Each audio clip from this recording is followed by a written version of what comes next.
বাস্তব একটি কথা কি জানেন? পৃথিবীতে পকেটশূন্য পুরুষ আর রূপহীন নারী কোনো পার্থক্য নেই। দেখেন, একটা পুরুষ যখন পকেটে টাকা না থাকে তখন তার কাছে পৃথিবীটা একটা শূন্য মতো মনে হয়। আপনার পকেটে যখন টাকা না থাকবে তখন আপনার আপনজন বলতে কেউ থাকবে না। কথাটা তিতা হলো এটাই সত্য।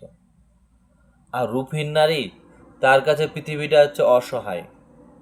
পৃথিবীতে সবাই সুন্দরের পূজারী, কেউ রূপহীন নারীকে ভালোবাসে না, সবাই সুন্দরকেই ভালোবাসে। মুখে মুখে বলে হ্যাঁ আমি আমি রূপহীন নারীকে ভালোবাসি, কালোকে ভালোবাসি, এটা সেটা, কিন্তু আসলে বাস্তবতা হচ্ছে কেউ ভালোবাসে না। পকেট শূন্য পুরুষকে যতই সুন্দর হোক না কেন, কিন্তু কোনো ভালোবাসা তাদের থাকে না, কোনো ভালোবাসাই থাকে না তাদের প্রতি।